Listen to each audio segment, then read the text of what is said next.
Anda baru saja selesai menunaikan ibadah haji. Rasa haru bercampur syukur menyelimuti hati. Anda duduk di kursi pesawat, mengenakan pakaian ihram yang masih terasa hangat oleh doa-doa. Di sekeliling Anda, ratusan jemaah lainnya sedang membaca doa, sebagian tertidur lelap, sebagian lagi sibuk berbagi cerita. Semua terasa tenang, damai, dan penuh kelegaan. Namun tiba-tiba, suara kapten terdengar melalui pengeras suara di kabin. Kepada seluruh penumpang, kami akan melakukan pendaratan darurat. Kami menerima laporan adanya ancaman bom di dalam pesawat. Mohon tetap tenang dan ikuti instruksi kru kami. Seisi kabin mendadak hening. Wajah-wajah penuh rasa syukur berubah jadi ketakutan. Terdengar isak tangis. Sebagian jemaah langsung mengambil air wudhu, sebagian lagi memeluk erat sesama penumpang. Hati mereka gemetar. Di antara langit dan bumi, mereka bertanya, apakah ini akhir perjalanan kami?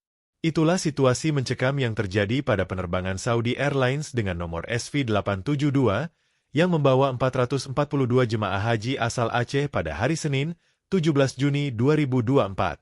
Pesawat yang seharusnya mendarat mulus di Bandara Sultan Iskandar Muda, Aceh Besar, terpaksa mendarat darurat di Bandara Kuala Namu, Sumatera Utara. Dan semua itu bermula dari satu ancaman, bom. Apa yang sebenarnya terjadi di balik kejadian ini? Bagaimana kronologinya? Siapa yang bertanggung jawab atas ancaman tersebut? Dan bagaimana nasib para jemaah yang sudah menempuh perjalanan panjang dari Tanah Suci?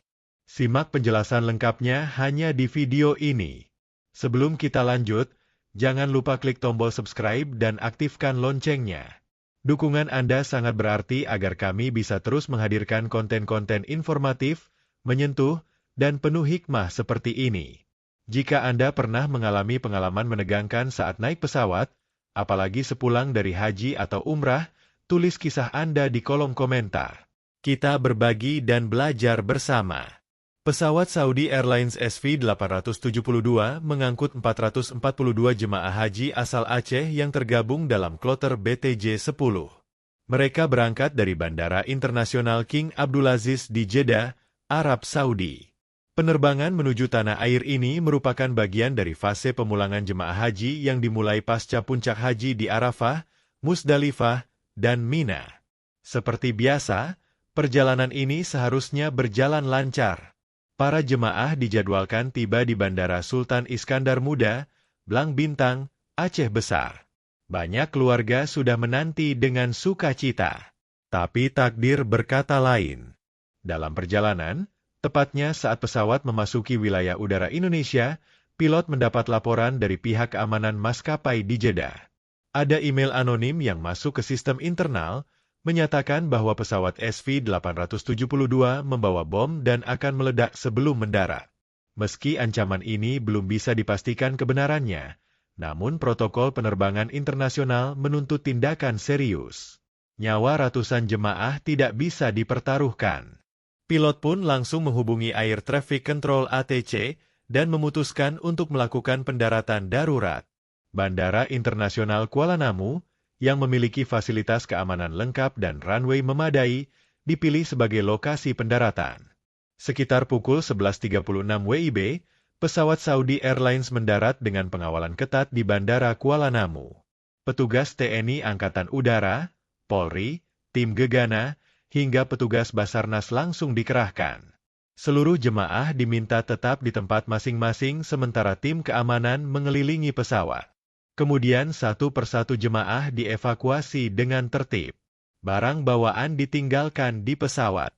Semua jemaah dikumpulkan di area khusus untuk pemeriksaan. Suasana begitu menegangkan. Beberapa jemaah terlihat menangis, terutama lansia. Ada yang mengira pesawat benar-benar akan meledak. Namun petugas Haji Indonesia dan awak kabin terus menenangkan dan membimbing mereka dengan sabar. Setelah jemaah dievakuasi, tim penjinak bom langsung memeriksa seluruh bagian pesawat. Seluruh bagasi dikeluarkan dan dipindai satu persatu dengan alat khusus. Tak ada satupun barang mencurigakan ditemukan. Sekitar pukul 16, Pihak keamanan menyatakan bahwa ancaman bom adalah hoaks. Namun karena ancaman ini dikirim melalui jalur resmi komunikasi, kasus ini tidak bisa dianggap sepele. Selama proses pemeriksaan berlangsung, 442 jemaah ditempatkan di ruang tunggu khusus. Banyak dari mereka mengeluhkan lapar dan kelelahan. Beberapa belum sempat makan sejak di pesawat. Fasilitas di ruang tunggu terbatas, menyebabkan sebagian jemaah terpaksa duduk di lantai atau tidur di kursi tunggu. Kemenag Aceh segera berkoordinasi dengan otoritas Bandara Kuala Namu untuk mengirim bantuan makanan, air minum, dan kebutuhan dasar lainnya. Beberapa jemaah lansia mendapatkan penanganan medis ringan. Pemerintah Aceh langsung merespons dengan mengirim tim ke Kuala Namu. Para keluarga jemaah yang semula menunggu di Bandara Aceh merasa panik karena tidak mendapat kabar jelas selama beberapa jam. Setelah informasi resmi diumumkan, barulah para keluarga merasa lega meski tetap cemas. Banyak dari mereka mengunggah doa dan harapan di media sosial, berharap anggota keluarga mereka bisa segera pulang dengan selamat. Hingga kini, pihak keamanan Saudi dan Indonesia masih menyelidiki siapa pengirim ancaman tersebut. Email yang dikirim diduga berasal dari luar negeri, namun sedang dilacak menggunakan bantuan siber. Jika pelaku berhasil ditemukan, dia bisa dijerat pasal berat sesuai UU Penerbangan dan UU Terorisme. Ancaman palsu terhadap penerbangan merupakan kejahatan serius dengan ancaman hukuman penjara belasan tahun. Meski insiden ini menegangkan, banyak pihak memuji pilot dan kru Saudi Airlines karena bertindak profesional dan sigap. Mereka berhasil menjaga keselamatan seluruh jemaah tanpa satupun korban luka atau panik berlebihan. Peristiwa ini memberikan pelajaran berharga. Betapa pentingnya prosedur keamanan dalam dunia penerbangan. Ancaman sekecil apapun tidak boleh diabaikan, apalagi jika menyangkut ratusan nyawa. Meski ancaman itu ternyata palsu, tapi proses yang dilalui para jemaah tetap berat secara fisik dan mental. Mereka baru saja melewati rangkaian ibadah berat dan harus menghadapi ujian lain sebelum tiba di rumah.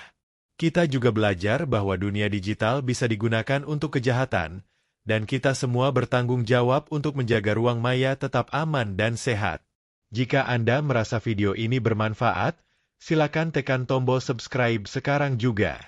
Jangan lupa bagikan video ini ke keluarga, teman, dan grup haji Anda. Semoga tidak ada lagi peristiwa serupa yang menimpa jemaah kita di masa mendatang. Tulis juga di kolom komentar, bagaimana pendapat Anda tentang kejadian ini. Apakah tindakan pendaratan darurat ini sudah tepat? Atau menurut Anda ada yang bisa diperbaiki dari sisi komunikasi dan keamanan? Terima kasih sudah menonton hingga akhir. Semoga kita semua selalu dilindungi oleh Allah dalam setiap perjalanan, baik ke Tanah Suci, maupun perjalanan hidup yang kita lalui setiap hari. Wassalamualaikum warahmatullahi wabarakatuh.